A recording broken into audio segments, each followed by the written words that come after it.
Girl, I'm pleased with you. I asked you to bring me to safety, and that's exactly what you did.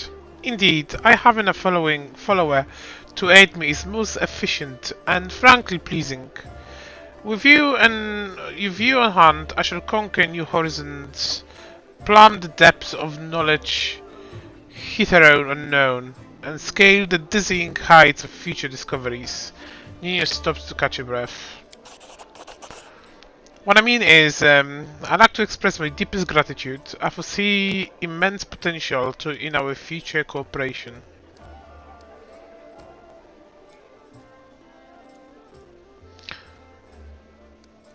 Do you always express your delight so effusively? What? Who are you? Nina stares at you for a while, bewilderment in her eyes, but then it is replaced by recognition. Oh yeah, my follower. So what I'm supposed to do? Oh yeah, I must provide some verbal encouragement for you as yet modest achievements, and try to induce you to strive for more of such encouragement. This is the principle that underpins my any training. She frowns, but only for an instant.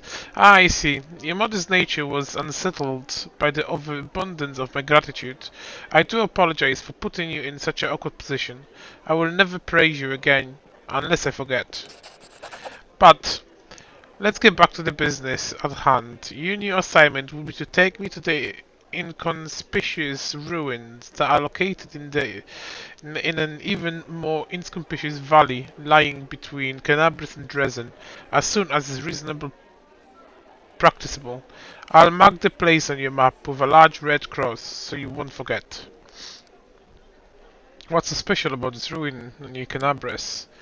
I'm glad you asked. This is a great hypothesis, my secret project, and I won't pass up the opportunity to share it with you, because you are my most loyal follower, and you are worthy of possessing such knowledge. Nina rubs her nose, and also because you are the first person to ever ask about it.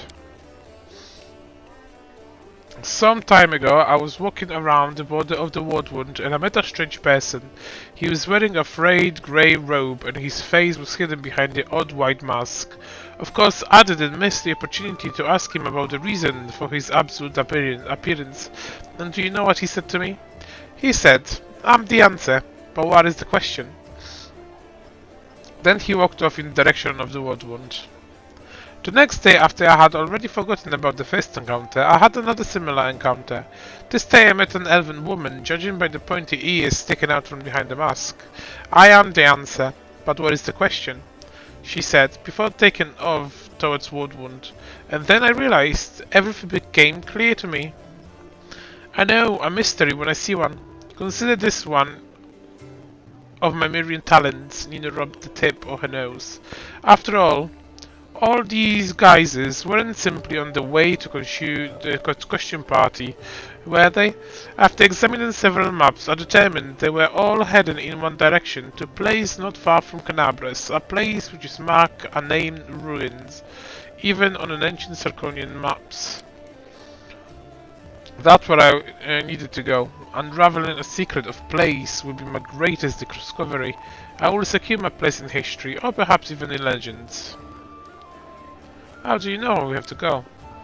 Do you know how to find a beehive in a forest? You need to catch 2 bees, set them free in 2 different locations in the forest, and remember the direction to fly in. Then, you take a map and draw a line showing the bees' routes. The place where the lines intersect will mark the location of the beehive. Fascinating, yes? By the way, forest bees do not make any honey, Nino says. I used the beehive's principle here too. For a couple of months I tracked the strange people in the mask and observed the direction in which they were traveling. I collected the coordinates, mapped their estimated routes, and made a discovery. All the routes intersected at the nameless ruin not far from Canabris. What do you expect to find there? I haven't the slightest idea. I knew what was hidden there. If I knew what was hidden there, I wouldn't be so eager to go. These ruins aren't very far from Canabris. You could easily get there by yourself. What do you need me for? Nina's eyes seem ready to pop out of the sockets in surprise. Don't you see? This is the legendary secret place. Who knows what may happen to me if I lift the veil and uncover the workings of the universe? My mortal body may be unable to contain all that knowledge, or perhaps I will ascend and become equal of the gods themselves. I need you to write down everything that happens and report my fate to the interested parties in Absalom. And don't forget to praise me, as I deserve while you're there. You know these ruins of yours may turn out to be just ruins. Nina shrugs. In that case, we'll write an experiment off as a failure and start another one. I don't know which experiment I'll try next. That's all I wanted to know. Well, now you know, so off we go, Nina frowns. Did I just make a rhyme? Perhaps I discover poetic talent in myself. Let's conduct an experiment, quickly. Say the word and I'll try to find rhyme for the right way. Science. That's when thinkers make alliance, intellectual in defiance. Not the best rhyme, don't you think? Well, these experiments are successful. Will and I have no poetic talent after all, Nina signs. But it's no reason to despair. Having a gift of poetry in addition to my inexhaustible intelligence would have been a little too much. Besides, I'm catastrophically busy. I have no time to spend on writing poetry. I'd like you to stop calling me Miguel. My name is Carl Palar. On the grand scale of word history, your name is irrelevant. I have no reason to remember. You see, the brain of any given individual can contain only a limited amount of facts. I only expand my memory on things that are truly important. The laws of thermodynamics, divine esoterica, planet geography, things that will lead Golarion to a bright future. Nina rubs her nose. Besides, what if I make a great discovery, but I won't be able to remember it because my memory is full of outdated or useless information? What a nightmare that would be. What a loss for the whole Golarion. But you remember your own name, right? Only so I know what to put for the author's name in the encyclopedia. Are there any names worth remembering? They are, and to my deepest regret, there are too many of them. You know, heaves a sigh that would benefit a grief-stricken old man. The names of gods and demigods, the name of rulers, conquerors, and other person by some reason deemed great by the people of Golarion. They etch their names into history, and alas, every self-representing educated person must know them. But there are some names I'm happy to remember. Great scientists, some of them divine, are the mortal. True keepers of knowledge and great experiments. The pioneers of knowledge, Aurori, Netis, Aleu Volesh.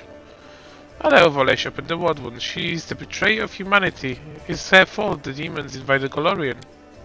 Oh yes, she's the greatest of the greatest. Just imagine, she managed to open a rift from Golarion to the abyss. No one knew how. No one believed it possible. No one even dreamed of such thing. And she just did it. It was the experiment of the century. Nina wipes a tear from her eye. I would have been so happy if I could have been in her place. Of course, some part of Golarion population died as a result of the experiment, and the Crusaders are still wrestling with the consequences of this day. But the very essence of the Aleu managed to do was break a cosmic significance, both figuratively and literally. Sooner or later, the world will be closed. Peace will return to Golarion. As far as victims of the ongoing war, they will be remembered as unfortunate but unavoidable sacrifices made at the altar of science. Well, that's an interesting way to look at this, though I'm not sure the Crusaders agree with you. Nina blinks at you perplexed. We're talking about something. Now,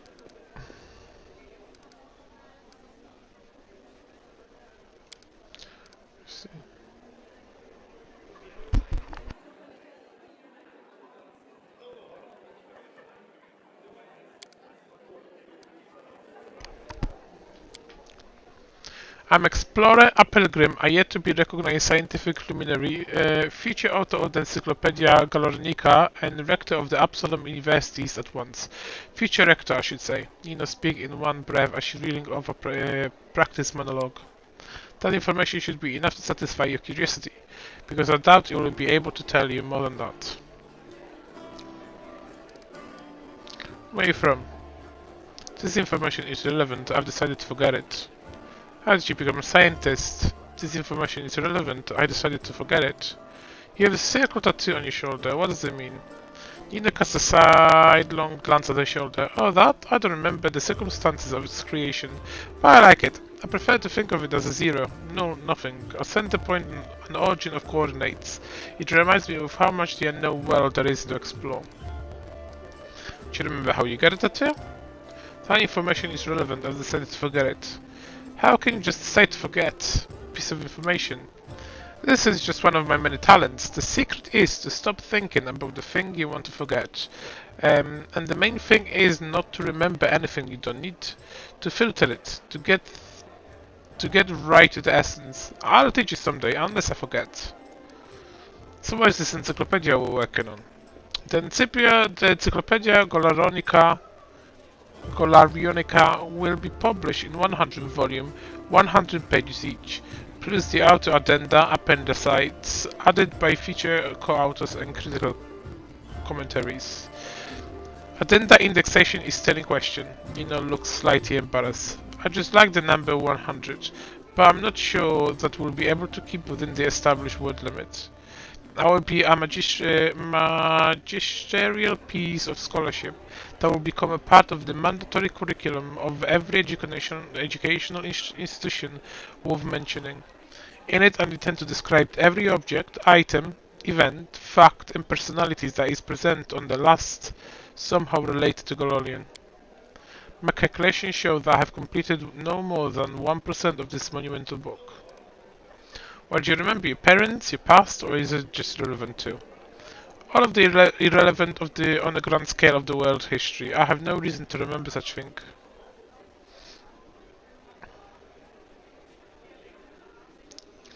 Forgetting your origin, knowing nothing about who you are and where you come from. That's terrible. Nina says silent and gives you a puzzled look. What? What are we talking about? Nina produces a crumpled piece of paper from her sleeve and takes some notes on it. This conversation lasted approximately 5 minutes. She lifts the chin. But by the way, did you know that is exact same amount of time the Inquisitors of Canabres needs to find a defendant guilty? But to shake off Inquisition chasing you takes 5 times longer. That experiment, provided a running while clad in heavy armor, is not burdensome for them at all.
last one for me.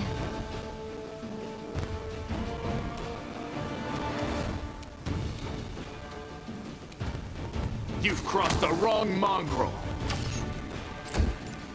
Attack!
Mind over muscle. You won't survive me. We shall overcome. The light, take you!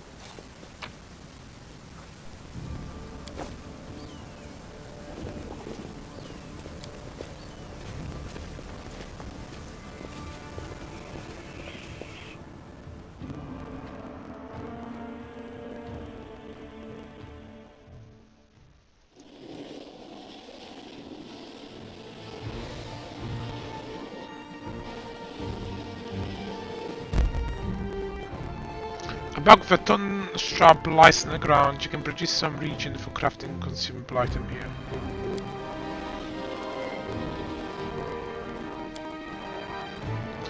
This abandoned warehouse had a bad name long before the demons attacked. Most of the locals kept their distance from the building, as rumors abounded of someone or something howling and scratches the boarded up doors from the inside.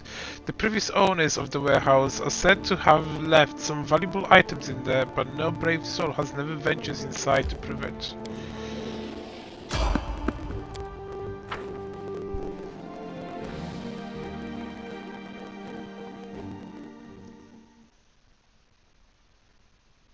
They will break against our resolve. Endure this! Out of my sight!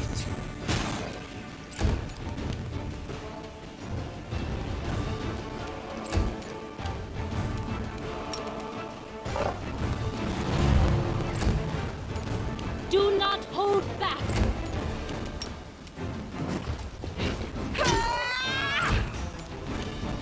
I'll remove this obstacle. Make every strike count! I will see to your demise!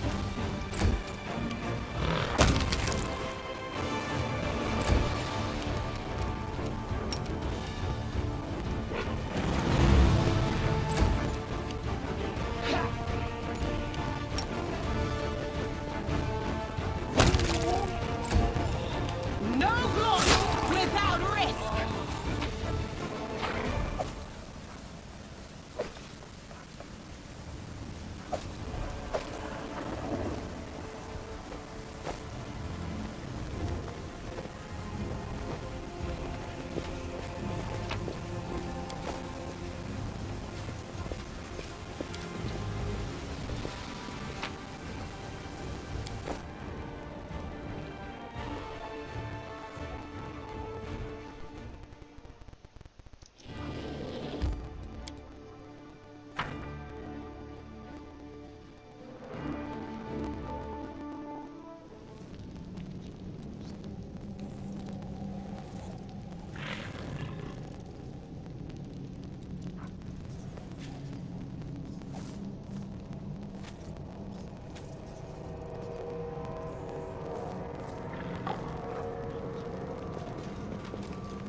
What's on your mind? I wonder.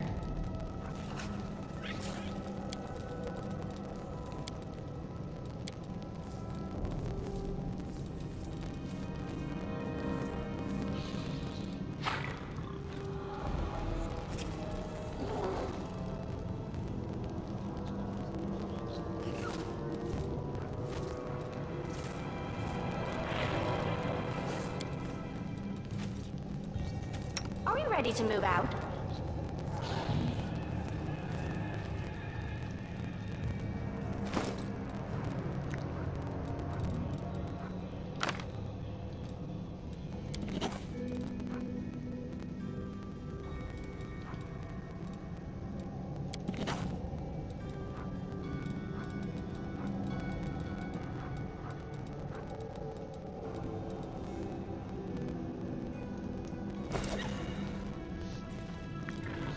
Together, we stand. Defeat is not an option.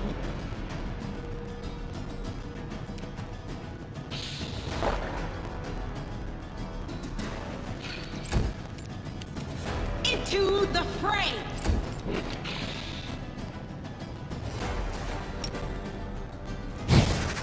You've crossed the wrong model.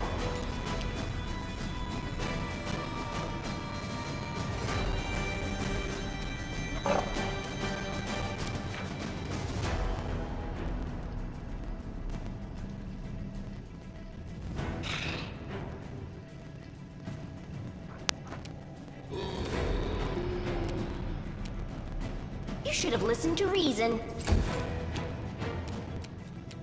I'll cut you wide open. Precision and grace.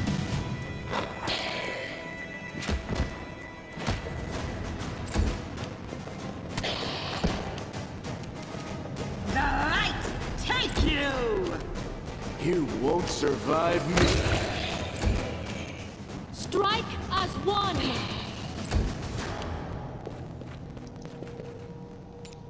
Mind over muscle.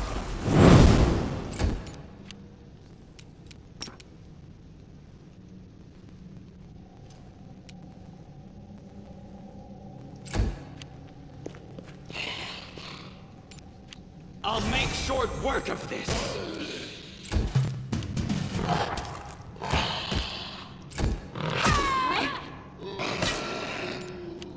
No glory without risk! Endure this! Attack.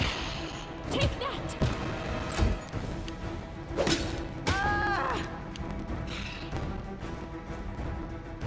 I'll remove this obstacle. The spirits demand your blood. Out of my sight!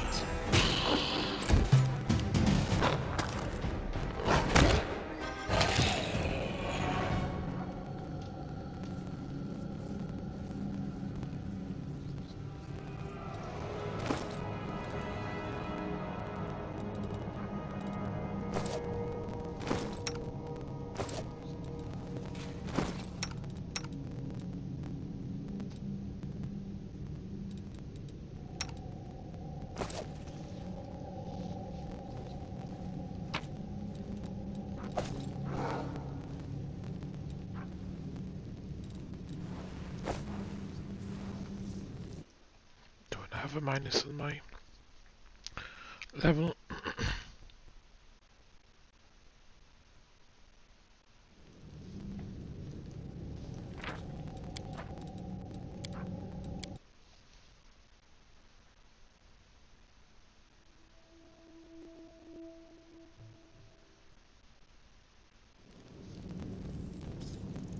You can trust me. Irimosi Travisi. Rely on me. I will help where I can. Lead on!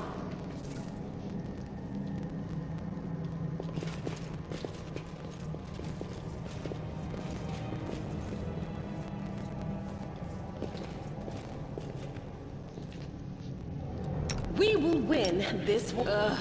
Did I mess up again? Defeat is not an option.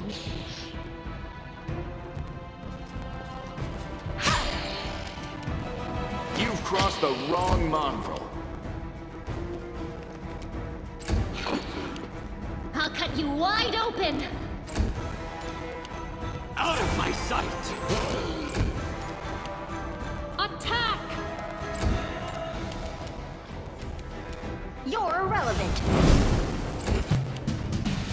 You won't survive me.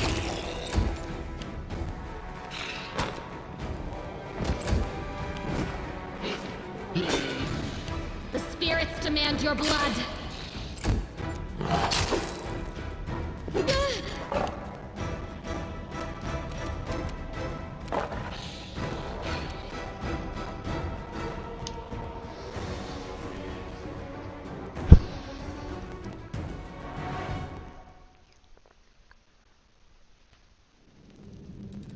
A bright future awaits us.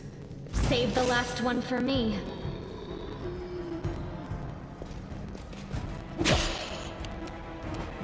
You've crossed the wrong mongrel. You should have listened to reason.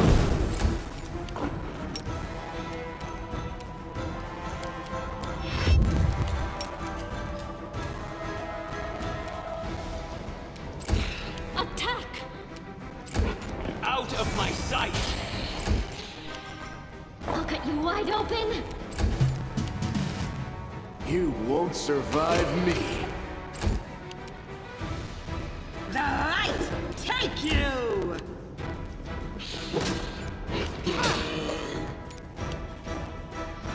Oh, for fuck's sake, honestly.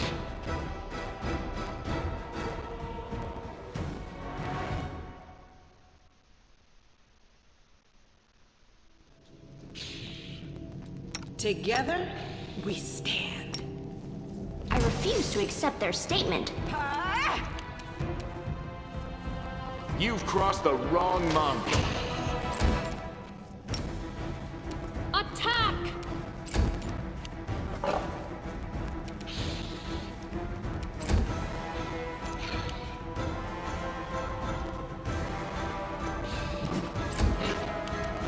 Out of my sight! You're irrelevant. You won't survive me. We shall overcome. Do not hold back.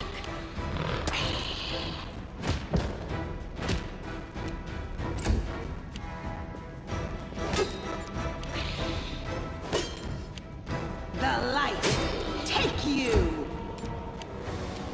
I'll cut you wide open. I will see to your demise. You should have listened to reason. Take it. Endure this! Strike as one.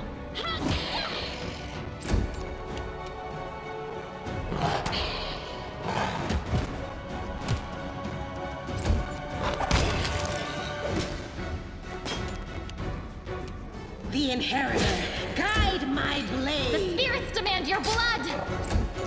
Precision and grace. Mind over muscle. Make every strike count. There we go.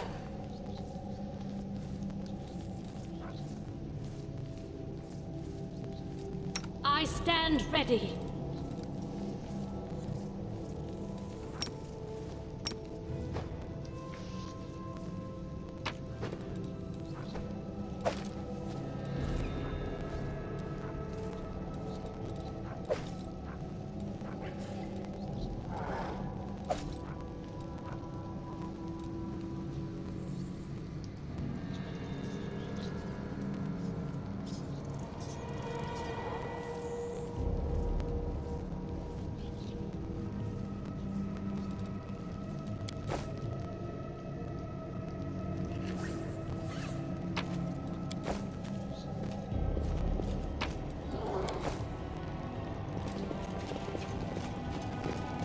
That is quite a discovery.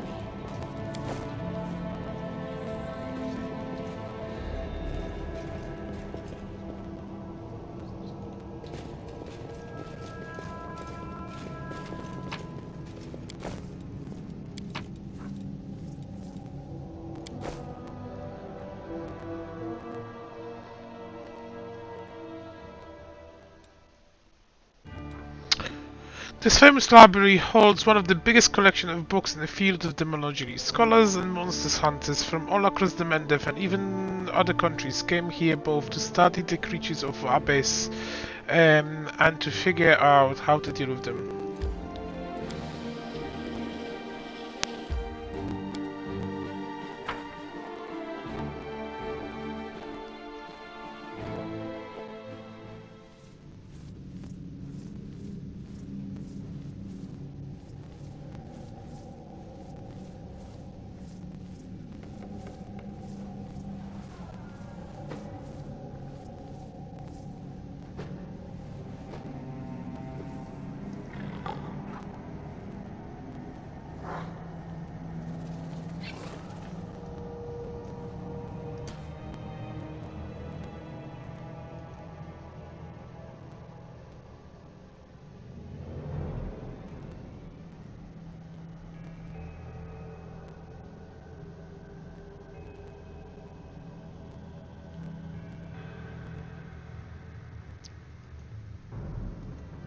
I found something.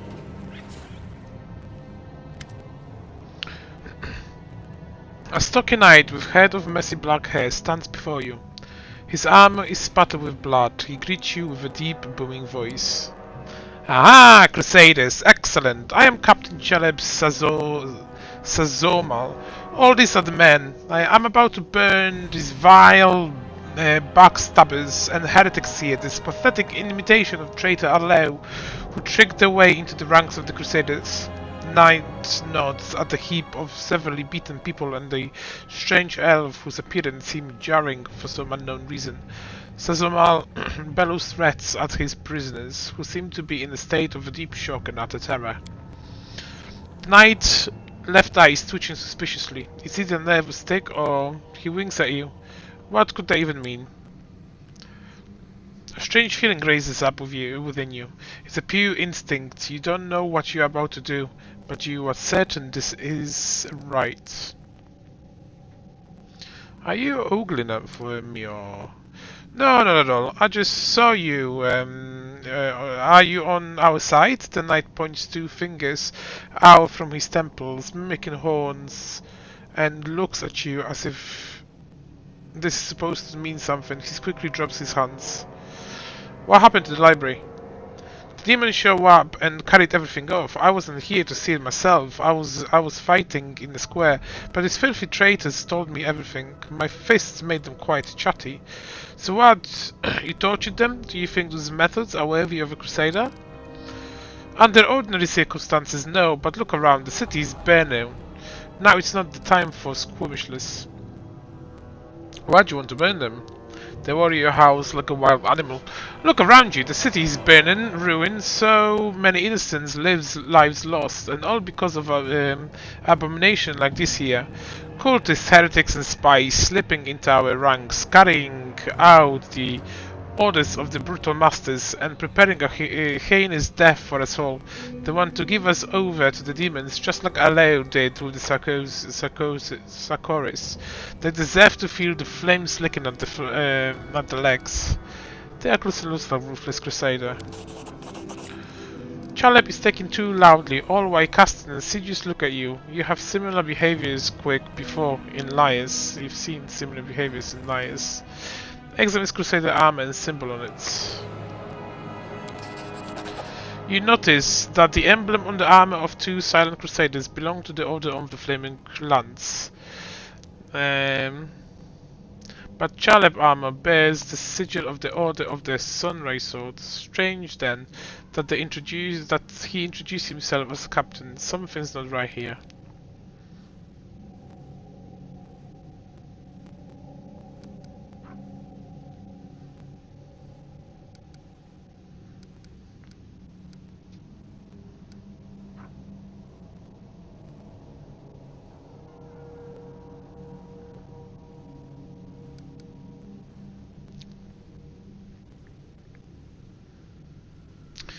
Just stop, heed my command in the name of Baphomet.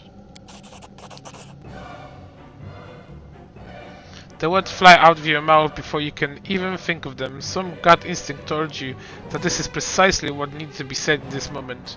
And the world hit their targets. The Crusaders jump in surprise and look at each other in terror. The corners of the Adrian mouth are twitching, like he's struggling with all his might not to burst to laughter. Caleb leaps to attention and backs out. Sorry, couldn't have known. We'll fix it right away, Mom. An inexplicable feeling of rightness flows through you. You enjoy seeing the look of terror on the faces of the Crusader and his lackeys when you rebuke them from the feckleness.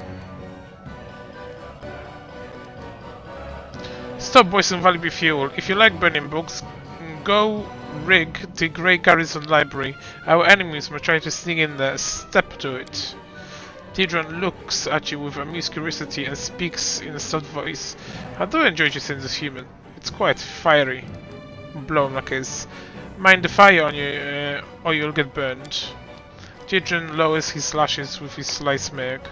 Thanks for the warning, but I am absolutely fire resistant. Even the flame is ever so charming. There's plenty more where they come from, Mom. I'll do everything you ordered, and just soon as the Crusaders arrive, they'll be dead meat. I'll go make sure that we get make it another 2 barrels of alchemist fire from the Grey Garrison storeroom.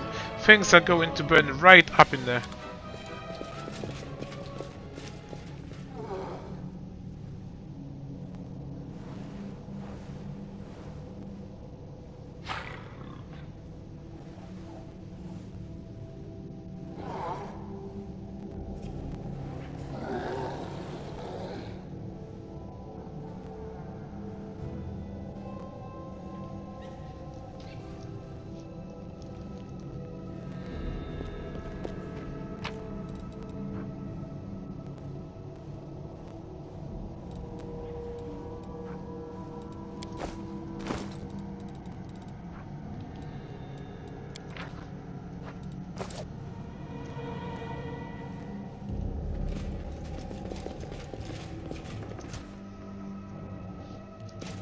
Can't hide from me.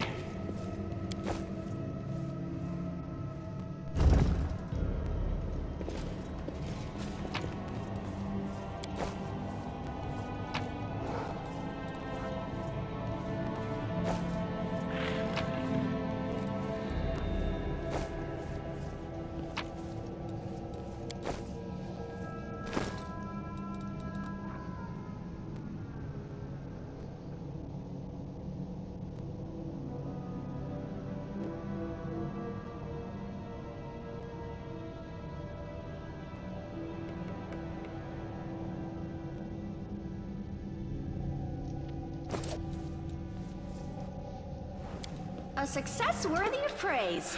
This is the statue of the mage who founded the Blackwood Library. He cut the wing of the demon known as the Rock and hung it above the entrance.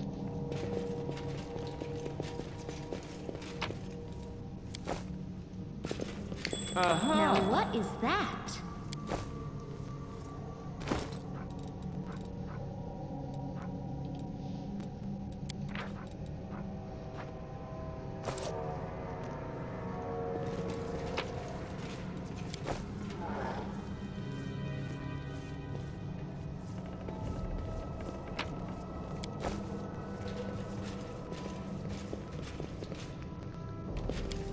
It went splendidly.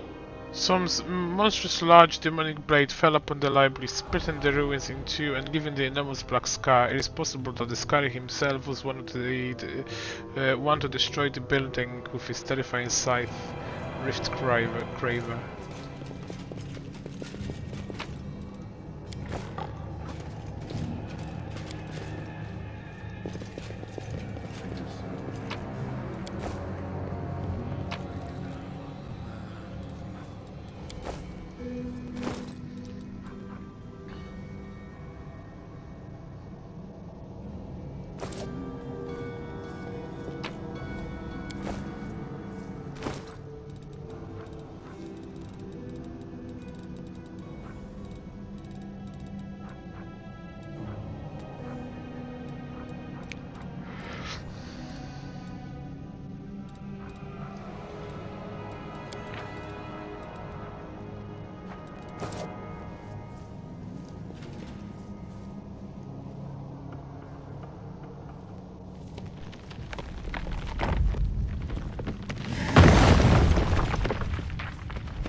Was the griffin? I thought they were long extinct in these parts. In the name of Yomide, what was that?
Praise the Yomide, we are saved! A blind elf stands before you. He looks extremely strange. His face wears its ears heavily, which is unusual for members of his race. Thinning grey hair, a ragged beard, slightly milky eyes, pale papery skin covered in age spots, a spine curved by the passage of time. This is not how elves typically age. The youth that graces the faces of elves, even on the deathbeds, has totally abandoned this decrepit specimen. That is an elf. What with beard? I guess the worst can be found even amongst the best. A bearded elf. How very intriguing. If you please, I would like to pluck out a hair of the phenomenon manifesting on your chin. In the interest of science, of course. The old elf holds out his hand in your direction in a perennial gesture of the blind, greeting you with an expectantly strong and calm voice. Hello, I'm a storyteller, and I wish to thank you, my rescuers. This is you, if I'm not mistaken.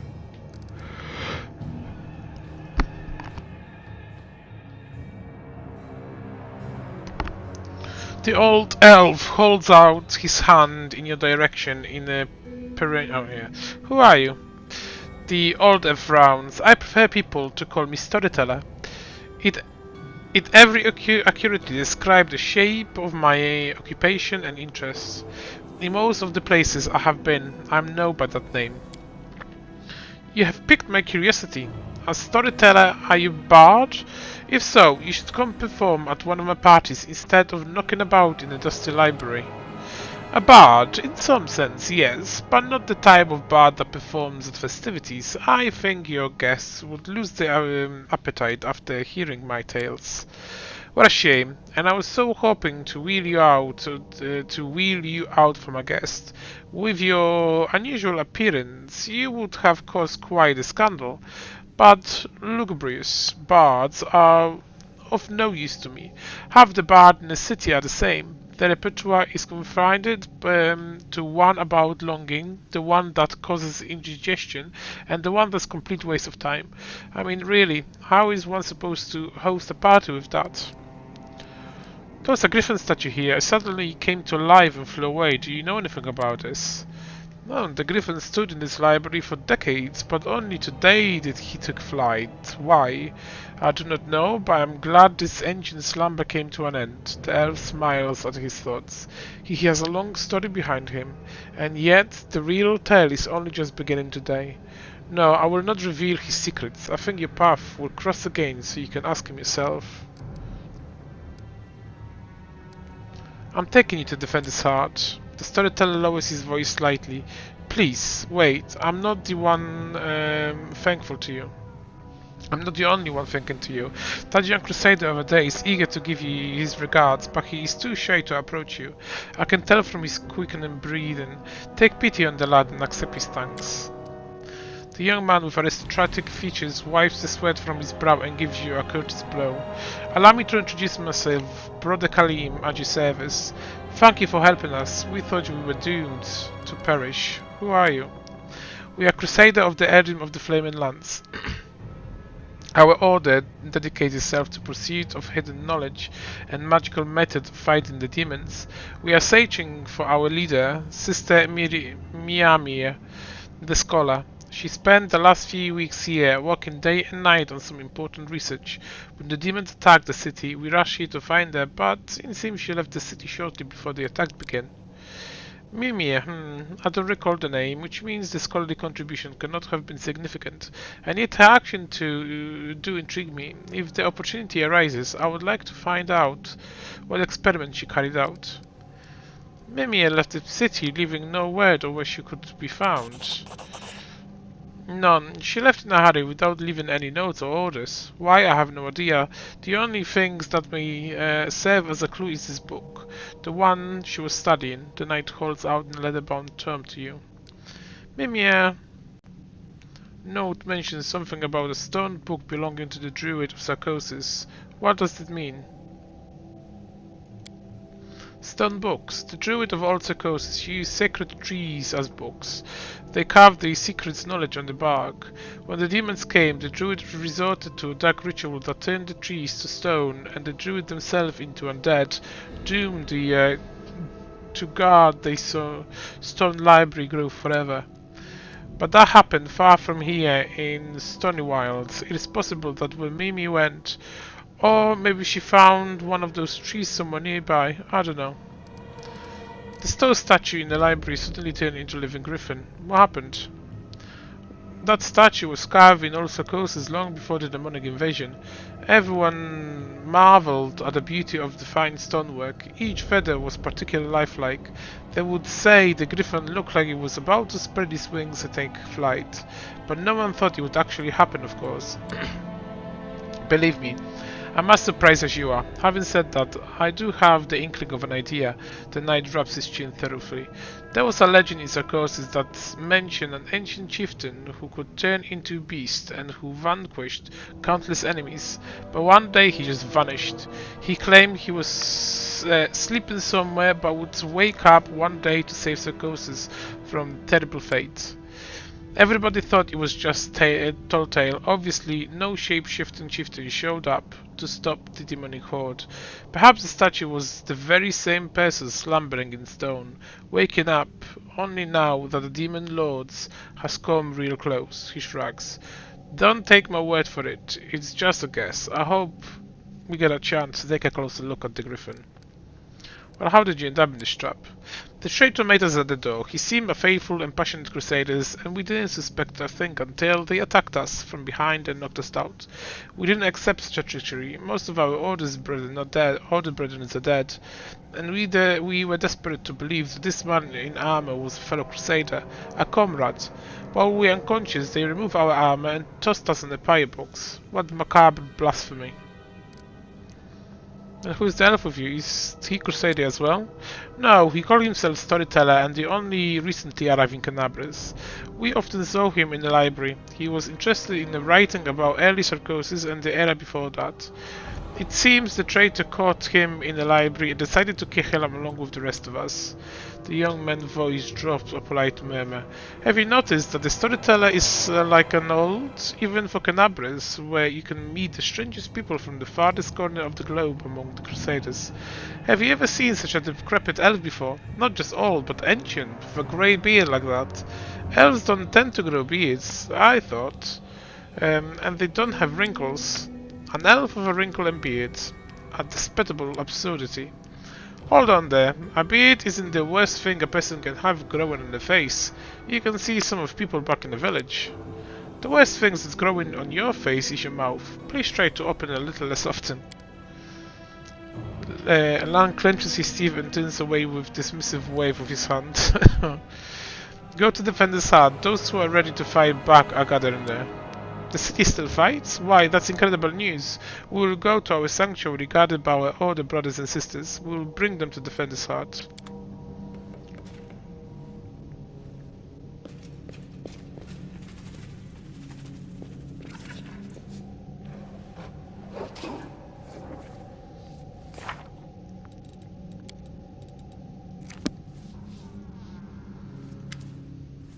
The old elf frowns as he's listening closely to something and then decisively turns his face to you. Kalal Pala, is it not? I recognize you from the sound of your footsteps.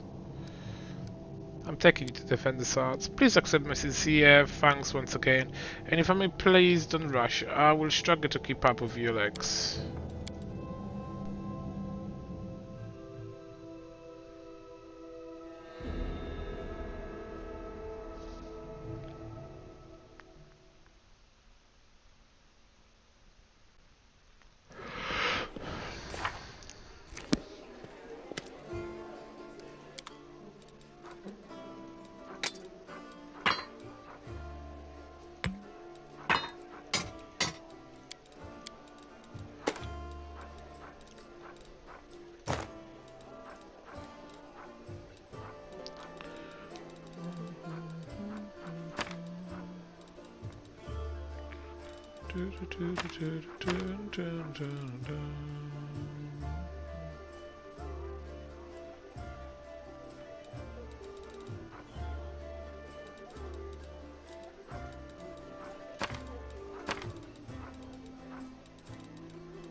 The blind elf looks better than he did in your last encounter. His clothes are clean and his face has some color.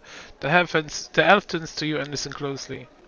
Is that you, my savior? I recognize your footstep. Demonstrated footstep befitting a determined person. Allow me to thank you again for saving me. Please accept the humble gift as token of my appreciation.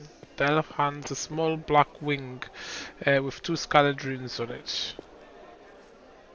Black ring.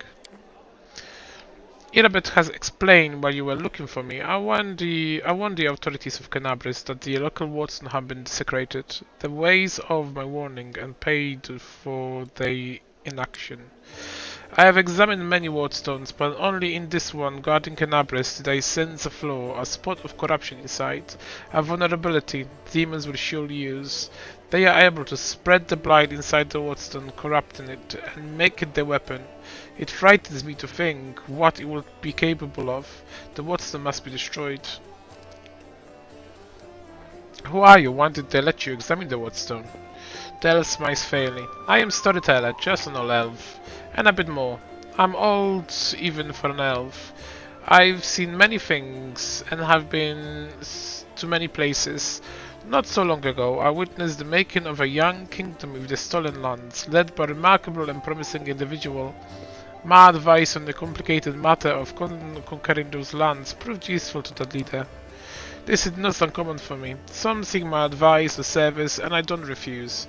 This is as I acquired my reputation as an old vagrant who never hurt anyone, stayed out of other squabbles, but sometimes gave good advice. I had few friends in Irosin who vouched for my integrity.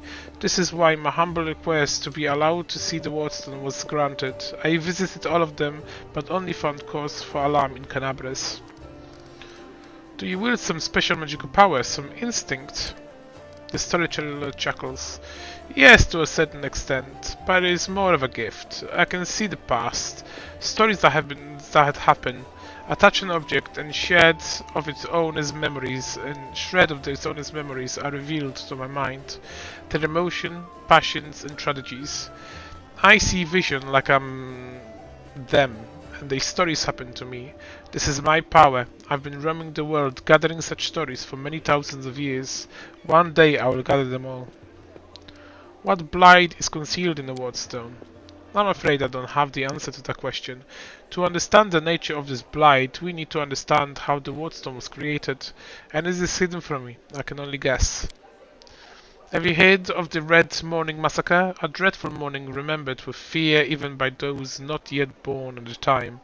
A demoness called Minago invaded the city with a crowd of her followers and started to do what demons do best: kill and desecrate. They say they covered the Wardstone with pieces of dead bodies splashed with blood from top to bottom.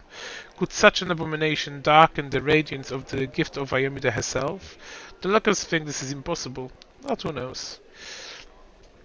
It was not the last attack. Many demon leaders brought their unholy forces here, even the terrifying Bala Kazaramazlech. The attacks were rebuffed, but they still reached the target. I think this is when the seed of corruption was planted in the stone. It wouldn't have grown on its own, but Skari himself has now come to take advantage of this weakness, to open the abscess that has been festering for years, unnoticed by the people of Canabres. And when the demon lord struck the blow and weakened stone gave in, now it's the demon's hands, and nothing is stopping them from spreading the blight throughout the entire stone, and from it to the other stone along the whole perimeter of the Wardwound. Why did you travel to Wardstone? I tried to see the stories. The vision I had when I touched the Wardstone were unclear. I saw hundreds, maybe thousands of different stories at the same time. They follow each other like flashes of lightning. It was impossible to separate them. I couldn't understand where one could end and the next begin. I have heard you, storyteller. In that case, you must make every possible effort to destroy the corruption. Unfortunately, I don't know where to get an instrument powerful enough to banish it from the Wardstone. As far as I know, there is nothing like in this Canabres, but the demons might have something. I heard the Dainro of Terendelev, the Silver Dragon, the protector of the city. At the same time, I felt a wave of unfamiliar powers swept over me from head to toe. I would advise you to go to where Terendelev perished and search for there. Something... I'm sorry, I can't be more specific, but intuition and strange sense of righteousness tell me to point out there. I found it in the square that Terendelev perished. What do you make of it? The storyteller reaches out and says softly, "Even from here I can feel strange energies emanating from this object. If you don't mind, I will examine it using my method. I will try to see the past of its owner, the emotions, and shreds of the memories. Maybe it will help us better understanding what we are dealing with." The storyteller touches the knife, his fingers clamping around the hilt with a hungry, masterful grip. His face contorts into evil grimace, his voice distinguishingly grasped. "Hunger. My many legs bring me into the lair of my mother fasting hole. Her swollen body overfilled with food is so huge that I have to look at it with all my eyes at once. On top is her screwy little head with a long beak that is always yearning for more food. You feel feverish, and your chest, where the mysterious one is concealed, feels hot. Your mind is flooded with a wave of vision that repeat the words of the old elf. Mother greets me with a placid screech. Stupid, greedy wretch, those only achievement in my birth. A creeping, wingless creature. It's your fault I have no wings. A symbol of greatness, a birthright I should have received from my mighty father. Mother points me to a crowd of whimpering subjects. Suggestion I fortify myself with their pathetic flesh. Not today. I summon my spawn and they fly to me, enveloping me in a teeming cloud. Like dark buzzing wings, they unfold behind my back and lift me up. Mother has always been stronger, but she did not expect this. I dive on her and rip her limb, bloated body with my claws. Ichor splatters and bone splurs on my heat sink into her flesh. I clench her pitiful tiny head and tear it off along with the shreds of meat. Victory. I'm the strongest. I'm the son of my winged father. The elf grimaces with distance. His voice becomes normal again. Appealing. Stories like that are most difficult ones to keep within me. Did this knife belong to a demon? I still don't understand what the knife has to do with this. The storyteller opens his mouth to answer, but suddenly spasm across his face. A new vision, a much stronger one, engulfs the old elf. The malevolent undertones vanish from his voices as he grows more determined and tired. Even looking at the Wattstone is difficult. Despite the corruption nesting in it, it still has the aura of strength. Your fingers clench the stone hilt so tight it hurts. A little spot on the flawless surface of the Wattstone draws your attention. It looks like a butterfly, corruption in the guise of something utterly harmless.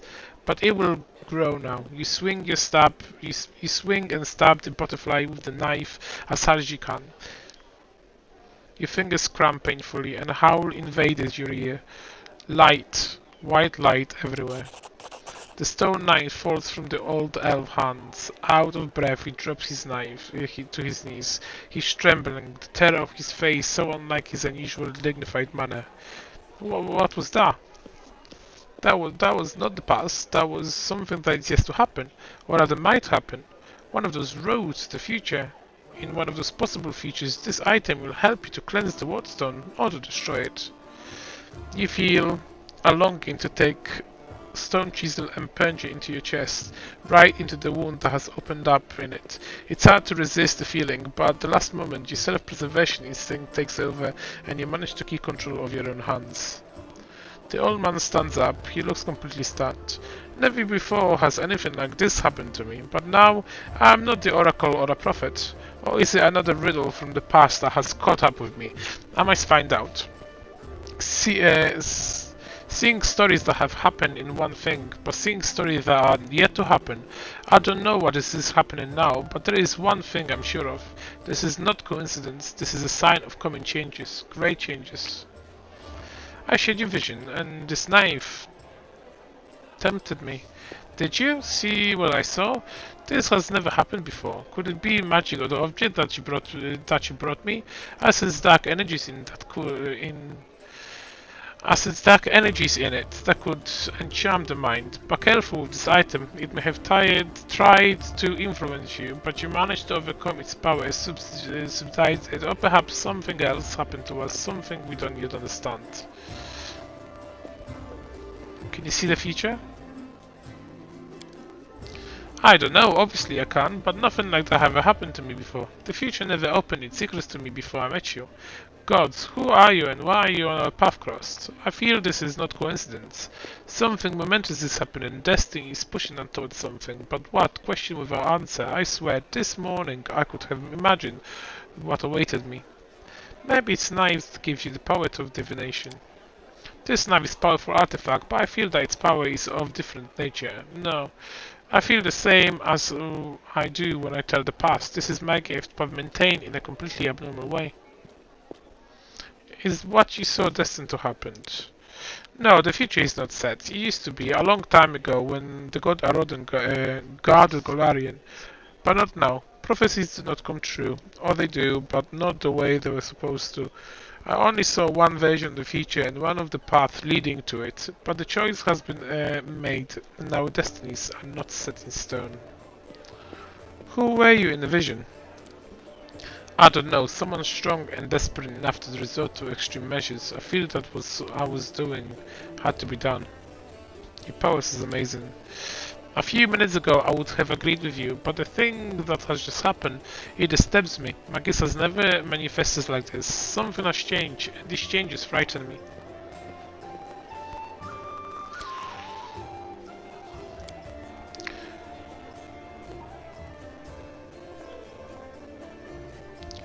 Wanna know more about him? I'll just skip those little bits.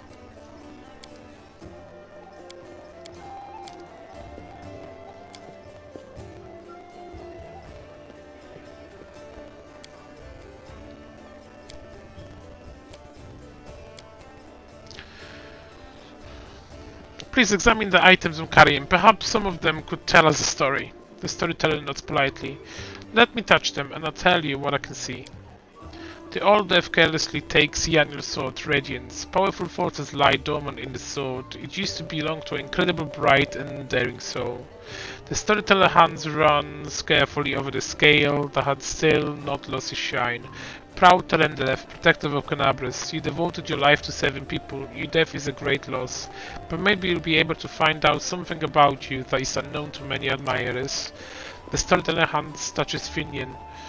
What a particular weapon, as has intelligence in it, but it seems dented. Aha, Grandpa Elf, watch where you are poking your fingers, it tickles. The storyteller fiddles with a fragment of a gold buckle, an old thing created long ago by divine will, but the power that gave birth to it is lost in darkness. However, the relic still lives on, though it has changed.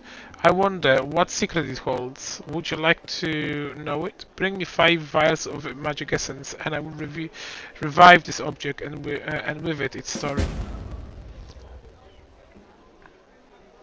The elf looks at you. Sure. Stone knife, we've done that. Present, what do you see in the past? The story touches the blade with his fingers. Sadness rings in the voice. Dresden is doomed. Demons attacked right when we lost of protection of the sword of valor. My city, my bastion of hope. We build you as a symbol that the land mutilated by the abyss could still be restored to mortals. Now you are perishing, and there is nothing I can do. We retreat. No, we flee. A frightened crowd rushes out into the night through the southern gate. They are chased by the angry howls of demons, killing the last defenders of the citadel. My heart goes out to them, but I'm standing still on the wall. I'm covering the retreat. Demons do attack.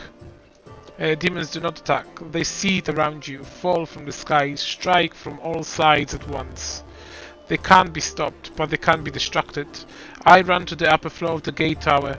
Radiance glows with a golden light in my hands. I permit myself to close my eyes for just one heartbeat. I imagine that the soft glimmering of sword I see through my closed eyelids is the light of the summer sun. I smile. I open my eyes and call out. Hey, the scurry spawn. You want the best trophy of the night? You know my name, Yaniel. You know how many of you I have killed with this very hand. You want to curry favor with Dresenards, Minago, and Echo of your lord? Bring them my head if you can. Roaring and screaming, they rush towards me in a wave of deformed bodies and unfurled wings. The wave crashes against me, splattering my armor with blood forth. Broken wings and chopped off bodies plummet to the foot of the tower.